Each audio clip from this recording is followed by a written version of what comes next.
Good morning all of you. I am Tanushri Dalai from Civil Engineering branch, and today I am going to teach you your Theory 1 paper which name is Structural Mechanics. So in the previous class we studied about principal stress and principal strain.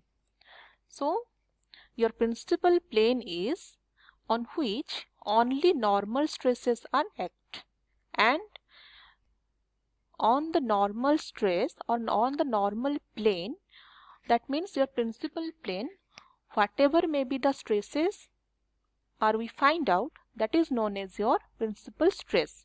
And due to this principal stress, whatever may be the deformation will occur in a body, that is known as your principal strain.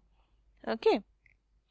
So in case of 2D system or two-dimensional system, if any body is provided with a loading system, that means both the normal stress as well as the tangential stress, then there are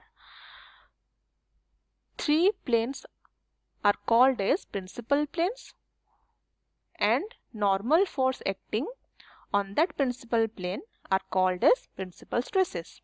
Okay. So now you can see the body which subjected to various kinds of stresses according to the 2D and 3D system. So the first figure, it is a 3D system and this is a cube, and you know that in a cube it has 6 planes which is opposite to each other. Only the magnitude is opposite, otherwise all the stresses are opposite to each other.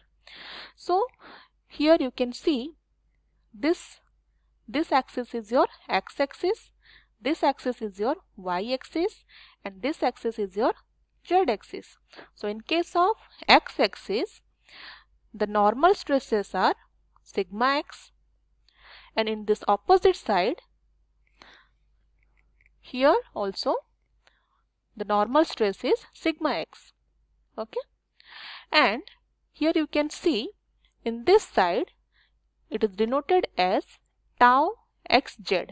That means the shear stress or the tangential stress along the xz plane, and in this direction, that means it is indicate the shear stress along the xy plane. Then you can see here, that means in the z direction, here the normal stress is sigma z,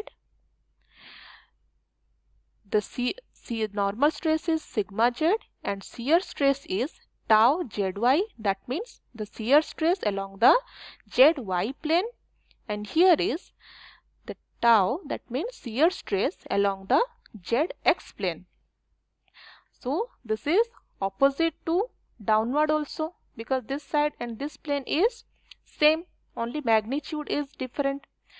In this way, in this part, this plane, okay, it is the axis of y-axis. So here you can see the sigma y, which means the normal stress along the y surface. Okay, then the tau yz indicate here shear stress along the yz plane, and here the tau yx represent the shear stress along the yx plane. Okay, so the opposite of this you can see here, this portion. Okay, so it is the 3D diagram. So now come to the 2D diagram.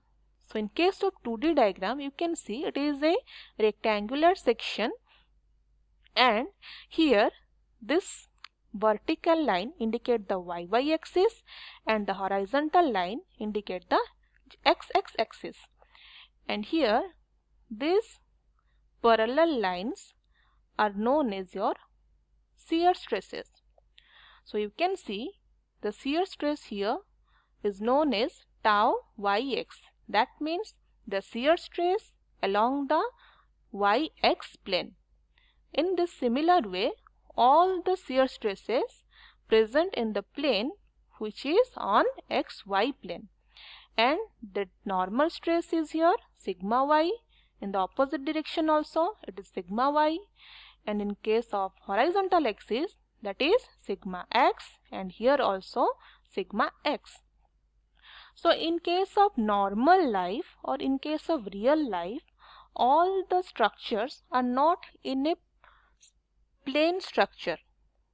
Okay, so it make an angle with respect to the axis, and that angle is known as principal angle. Okay, so next one is your stresses develop in oblique plane. So here in real life, stresses does not act in normal direction. That means you know that your earth is in spherical shape. So the ground level of the earth is not plane everywhere.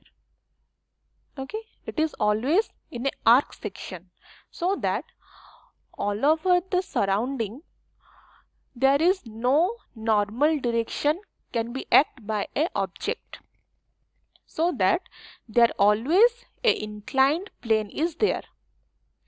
So we consider that it is a normal direction or normal plane, but in actual it is inclined plane. So you can see that it is a normal plane.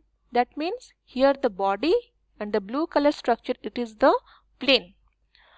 So this is the unreal thing. It is not in actual, it is the unreal thing. We considered it. So that if we put a body on the surface, then it will give a upward force which is due to the surface load, and a downward force which is due to the gravity. Okay. So the upward force here indicate the stress value. In the similar way, in actual life, in case of oblique plane, you can see the plane is in oblique direction, so that the structure is in this structure is look like this. That means it is in oblique section. So the amount of oblique which is act as a below the surface level, which known as the due to the gravity load, it give a stress value over here, and some shear stress also there, because while it is oblique in direction, it give a angle to the axis. So that is your known as angle of principal angle. So here you get a stress value, you get a shear stress value, normal stress value, and a principal angle. Okay. So next one is your principal, according to your principal plane and principal stress and strain value, there are 4 criteria of a body. So what are these? In case of first criteria, you will learn about member subjected to direct stress in one plane. That means here you have to consider only one axis of the system. So here you can see this is the body, and this body subjected to one normal stress in x direction or in x axis. So it is known as sigma 1, and here also sigma 1.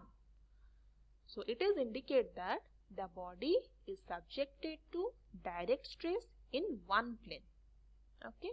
So next one is your member subjected to direct stress in 2 mutually perpendicular plane.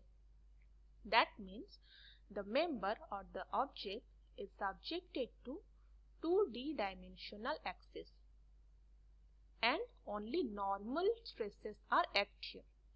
Like in case of horizontal axis, this is x-axis. So due to x-axis, the normal stress is here sigma 1, and here also it is sigma 1.